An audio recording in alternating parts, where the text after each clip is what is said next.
Assalamualaikum warahmatullahi wabarakatuh. Jumpa lagi di sini di F-Pro TV bersama bintang tamu yang gak asing lagi dan tak lain tak bukan kalau bukan orang Bojonggede. Oke, sekarang kita mau cerita misteri seputar Wangsit kali, Wangsit. Cerita misteri seputar Wangsit. Nah, di sini kita ditemenin sama sama gua sama gua Budi Bon, Budi Ambon. iya Bon. Jadi Ambon ini punya cerita misteri guys, tentang pengalamannya dia itu waktu itu sempat dari Wangsit ya, Cari nomor togel katanya, dari nomor togel, dan misteri itu dialamin dengan dia dan beberapa kawannya ya. Iya, gua waktu itu jalan bertiga. Jadi ceritanya gimana Bu? Ya gua waktu itu tujuannya kan kita dulu zaman dulu itu, sampai sekarang juga masih ada sih orang nyari nomor togel gitu kan, masih ada di main slot, main apa juga ada. Kalau dulu nggak ada main slot, tapi ada togel itu pun nggak like bisa kayak sekarang gampang masangnya. Kalau dulu itu harus ini lah gitu kan.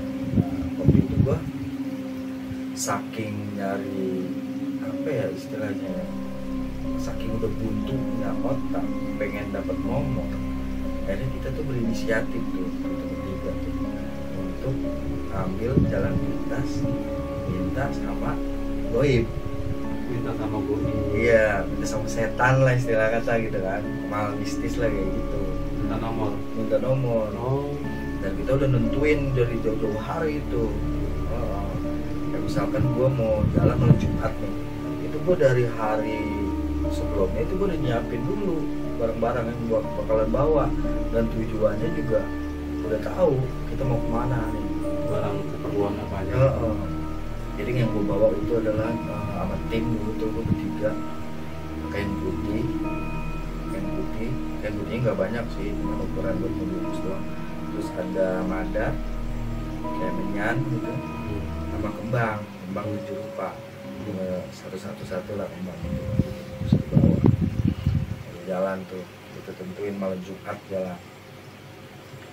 Enggak malam Jumat, karena waktu itu hari Jumat itu masa togel tutup kan, jadi kita nggak malam Jumat kok, kita malam Kamis apa, pokoknya sebelum hari Jumat lah, malam Kamis lah. Jadinya udah lama banget sih, tapi gue masih agak ingat. Nah, itu gue nentuin malam itu gue jalan sekitar jam setengah 11 malam. Setengah 11 malam gue jalan kaki, nggak naik motor. Emang nggak boleh naik motor atau iya, atau tempatnya nggak bisa buat dilaluin pakai motor. Dan waktu itu juga gue lupa sih tempatnya, pokoknya daerah sekitaran Bojong juga sih, nggak jauh gitu. Cuman diyakini tempat itu tuh angker karena ada pohon tua.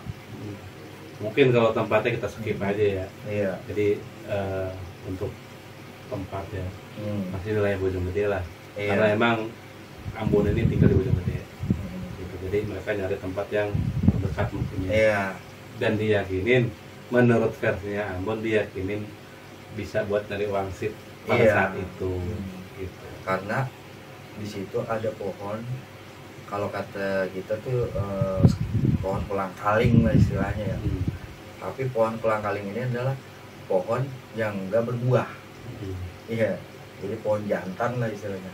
Oh, jadi pohon kolang-kaling itu enggak berbuah gitu. Iya. Laki kali ya. Pohon laki-laki. Jadi ada buahnya. Jadi dia nggak berbuah sepanjang hidupnya dia tuh, dari nunggu sampai gede itu nggak akan berbuah. Nah itu konon banyak penunggunya. Nah, dari cerita yang lo tahu. Udah gitu dia posisi pohon itu adanya kan di pinggir jurang. Kayak kalau kita orang sini nyebutnya balong lah gitu ya. Tapi kan istilahnya jurang lah itu. Pinggiran balong atau pinggiran jurang. Iya. Kalau pohon itu adanya. Dan posisi gua waktu itu kita udah gelar tikar di situ. Gua menghadap ke seberangan dengan pohon itu karena gua adanya di atas jurang. Jadi ini gua di pinggir banget dong. Iya, jadi ini gua di depannya itu udah langsung jurang.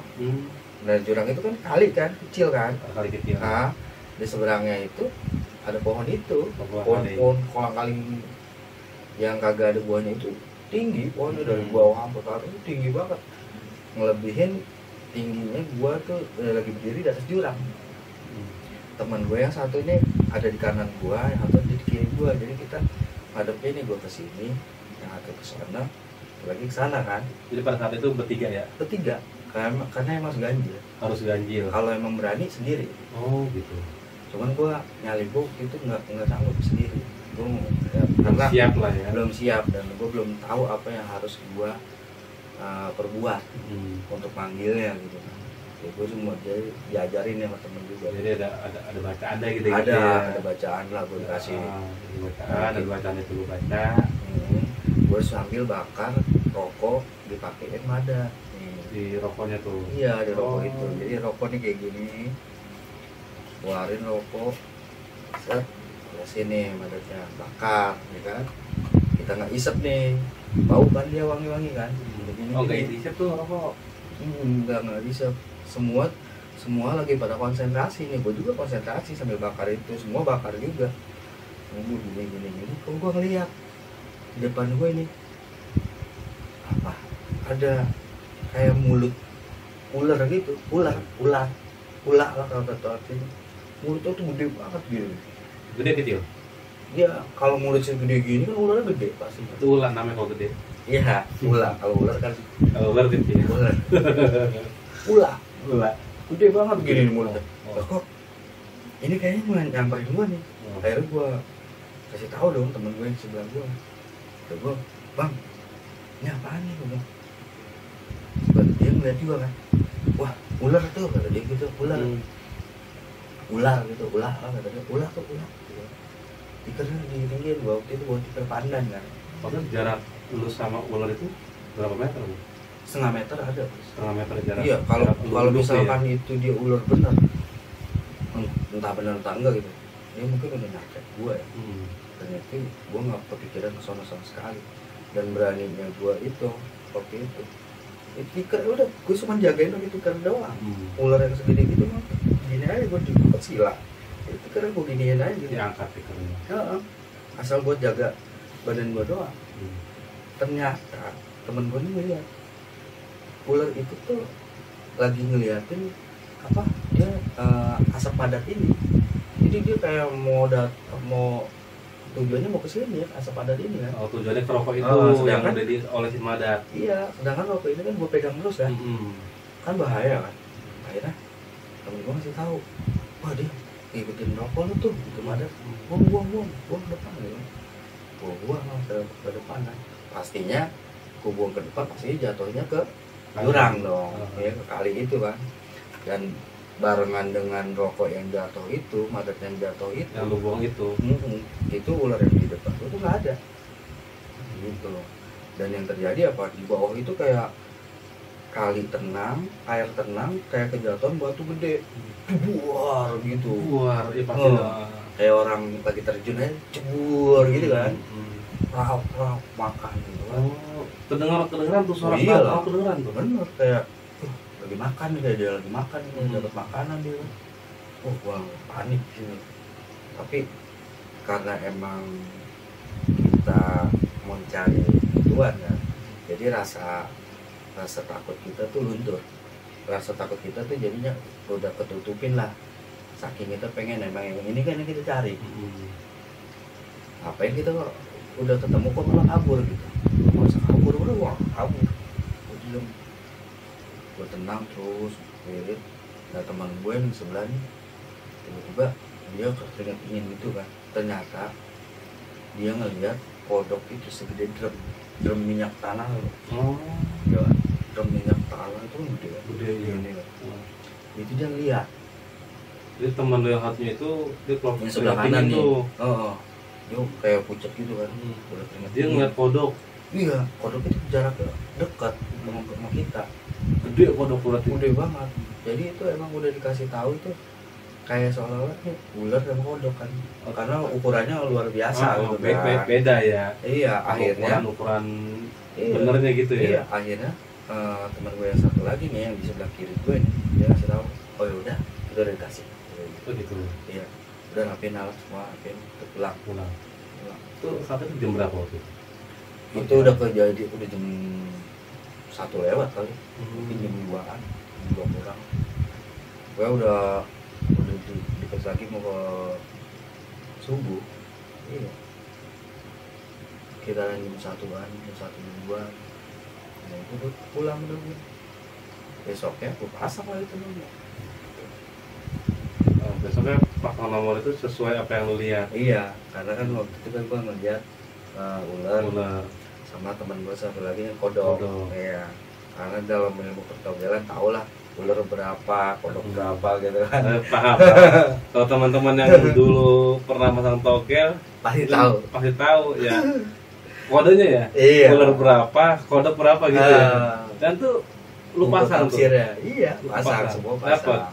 Dapat 4 angka tuh. 4 angka. Gitu. Dapetnya itu sekitaran 2 hari berikutnya. Oh, enggak hari itu langsung dapat. Enggak hari itu langsung dapat. Oh, di 2 hari berikutnya. Gitu. Jadi kita ada beberapa teman tuh pasang semua pasang. Ya kan kalau dulu belum online ya, masih apa namanya? Ya orang datang ada yang keliling dulu mah ya. Keliling kayak gitu.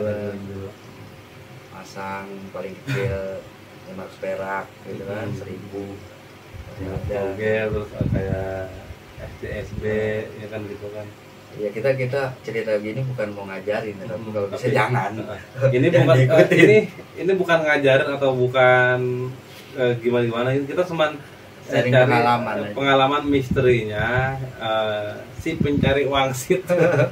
Jadi pencari wangsit nomor togel. Jadi misteri kayak begini gitu. Gue pernah ada di dalam posisi yang seperti itu lah. Jadi dia tuh pernah ada dalam posisi yang kayak gitu. Iya, pernah ada di dalam posisi yang kayak gitu. Tapi kalau untuk saat ini ya kayak gitu enggak. Udah, kayaknya itu kan kejadian dulu banget. Dulu banget, benar. Belum merit, masih bebas lah. Masih anak muda yang masih pengen tahu ini gimana sih, gitu. Masih pengen cari tahu ya misterinya buat apa sih, masih penasaran. Iya gitu. Tapi emang bener kejadian kayak gitu. Apa yang gua rasain ya gitu. Mungkin kalau orang yang pencari nomor togel gitu, pasti mereka itu merasakan. Karena begitu udah ketemu sama yang kayak gitu, mereka nggak akan lari. Karena kan emang dia manggil dia cari ya. Terus kalau begitu dia nongol ya kita harus hadepin dalam bentuk rupanya kayak gimana pun kita harus hadepin. Sedangkan waktu posisi kayak gitu tadinya gue mau lari, terus kalau gue mau lari gue lari sendiri. Temen gue kagak ada yang lari, ntar gue malah gue sendiri bahaya ntar ya. Iya, akhirnya gue beraniin diri aja udah nekat.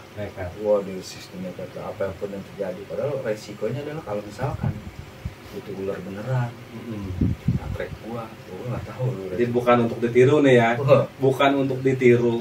Ini cuman berbagi cerita misterinya ini mah, gitu. Jadi Ambon ini pernah ada di posisi saat itu, pernah ada posisi ya kayak gitu kan ya, cari wangsit buat togel, penasaran kayak gimana sih, gitu, bener kan?